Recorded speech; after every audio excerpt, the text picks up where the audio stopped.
الحمدللہ وکفا والصلاۃ والسلام علی سید الانبیاء والمرسلین۔ بسم اللہ الرحمن الرحیم۔ حضرات گرامی، مکتوبات امام ربانی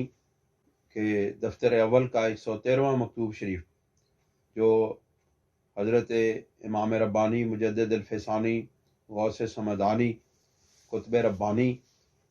شیخ احمد سنندی رحمۃ اللہ علیہ نے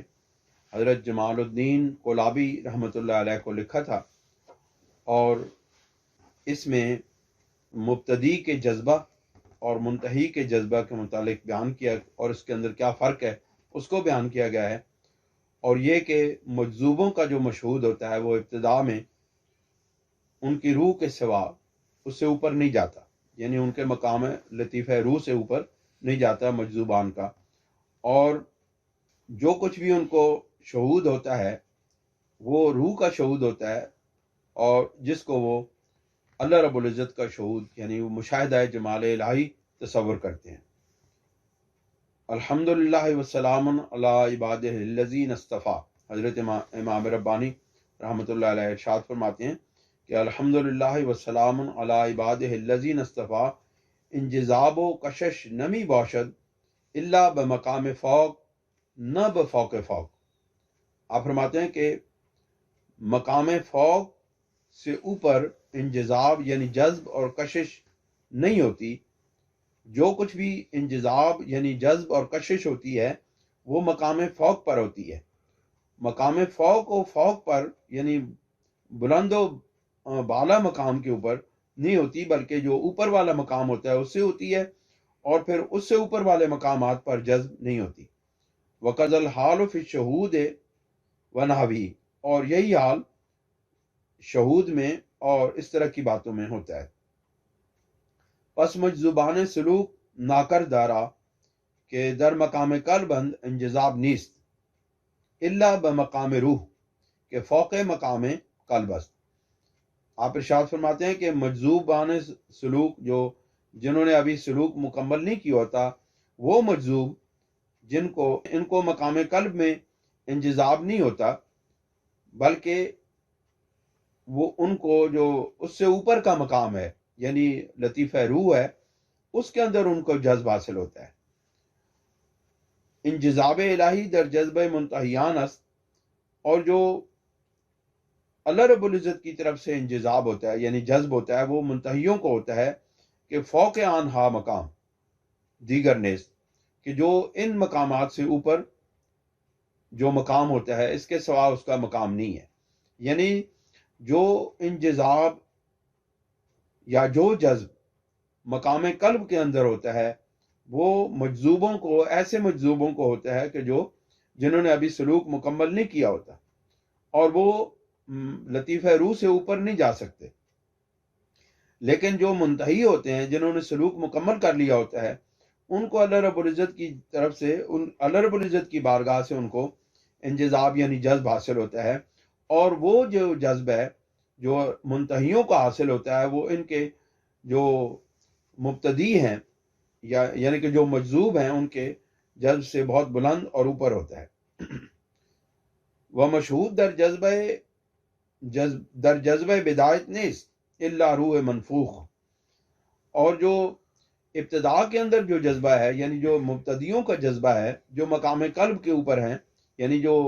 لطیفہ قلب کے اوپر ہوتے ہیں، اور اس سے اوپر وہ لطیفہ، اس سے اوپر کے لطیفہ فوق یعنی روح پر ہوتے ہیں، ان کو جو مشہود ہوتا ہے یعنی ان کو جو مشاہدہ ہوتا ہے یا مشاہدہ جمال الہی ہوتا ہے یا کسی قسم کی بھی مشاہدہ ہوتا ہے، وہ ان کا مشاہدہ سوائے روح کے مشاہدے کے اور کچھ نہیں ہوتا، جو کہ ان کے اندر جو ہے وہ نفخ کی جاتی ہے یعنی پھونکی جاتی ہے۔ وچون روح بصورت اصل خود موجود است، اور چونکہ روح جو ہے وہ اپنی اصل کے ساتھ انسان کے جسم کے اندر موجود ہے، یعنی انسان کے اندر جو روح ہے وہ اپنی پورے اصل کے ساتھ موجود ہے، نہ کہ اس کا کوئی ذل ہے یا کہ اس کا کوئی اس طرح کا کوئی تمثیل یا مثال ہے، بلکہ وہ اپنی اصل کے ساتھ انسان کے اندر موجود ہے۔ ان اللہ خلق آدم علی صورتی، اور اسی کے متعلق حضور سرور دو عالم صلی اللہ علیہ وسلم نے ارشاد فرمایا کہ بے شک اللہ رب العزت نے حضرت آدم علیہ السلام کو اپنی صورت پر پیدا کیا ہے۔ شہود روح را شہود حق می دانت، وہ اپنی روح کا جو مشاہدہ کرتے ہیں، یعنی کہ وہ مقام روح پر ہوتے ہیں اور اس وقت وہ سلوک طے کر رہے ہوتے ہیں، تو وہ مقام روح پر جب ہوتے ہیں تو ان کو جو شہود حاصل ہوتا ہے، یعنی کہ جو مشاہدہ وہ کرتے ہیں اس کو وہ حق سمجھتے ہیں، یعنی رب ذوالجلال کا مشاہدہ اس کو وہ جانتے ہیں کہ وہ اپنے طور پر یہ سمجھ لیتے ہیں کہ انہوں نے اللہ رب العزت کا مشاہدہ کیا ہے، حالانکہ وہ اللہ رب العزت کا مشاہدہ نہیں کرتے بلکہ وہ اپنی روح کا مشاہدہ کر رہے ہوتے ہیں۔ وہ چون روح راب عالم اجساد ناوے از مناسبت ثابت است، اور چونکہ روح کا جسم کے ساتھ عالم اجسام کے اندر ایک طرح کی مناسبت ثابت ہے، گاہے آن شہود را شہود ہدیت در کثرت می گوئن، تو کبھی کبھی ان کو اس شہود کو، یعنی جو روح کا شہود ہے، اس کو اللہ رب العزت کا کثرت کے اندر،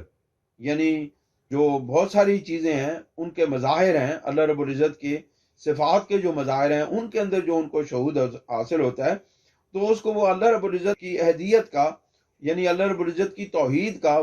وحدانیت کا شہود سمجھنے لگتے ہیں، اور اس کو وہ کہتے ہیں کہ یہ اللہ رب العزت کا کثرت کے اندر شہود ہوا ہے، حالانکہ یہ ان کے روح کا مشاہدہ ہوتا ہے، نہ کہ اللہ رب العزت کا وہ مشاہدہ کرتے ہیں۔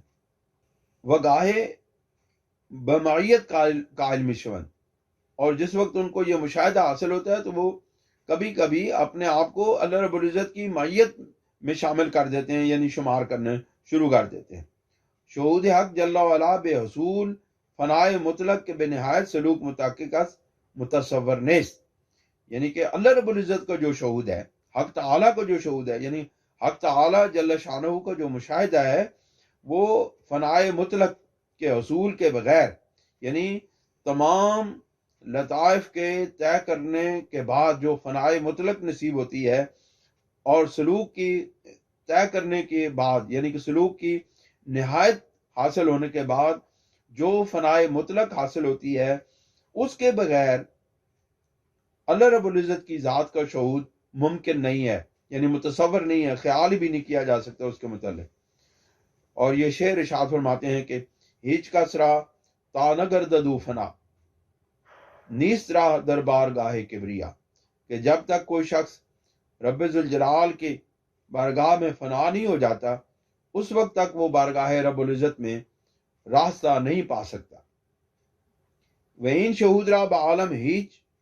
کارنیست، اور اس شہود کو، یعنی جو شہود مجذوبان کو حاصل ہوتا ہے ابتدائی سلوک میں، وہ اس کا اس عالم کے ساتھ کوئی کام نہیں ہے، اس کے ساتھ اس عالم کا کوئی تعلق نہیں ہے۔ فرق درمیان شہودین آنس کہ اگر بعالم توجہ من الوجوہ مناسبت دارد شہود حق نیست، اب ان دونوں شہودوں کے درمیان، یعنی جو مبتدی کا شہود ہے اور جو منتہی کا شہود ہے، اس کا فرق بیان کرتے ہیں کہ اس کی علامت کیا ہے، اس کی پہچان کیا ہے، کہ مبتدی کا جو شہود حاصل ہوا ہے اس کو بھی ایک طرح کا مشاہدہ حاصل ہوا ہے اس کے، اور جو منتہی ہے، سلوک کا جو منتہی ہے، اس کو جو مشاہدہ حاصل ہوا ہے، ان کے درمیان فرق کیا ہے، وہ بیان فرماتے ہیں حضرت امام ربانی رضی اللہ تعالیٰ عنہ، ارشاد فرماتے ہیں کہ اگر بعالم توجہ من الوجوہ مناسبت دارد شہود حق نیست، یعنی اس شہود کو اگر اس دنیا کے ساتھ کسی بھی قسم کا تعلق موجود ہے، اس شہود کا، یعنی اس مشاہدہ کا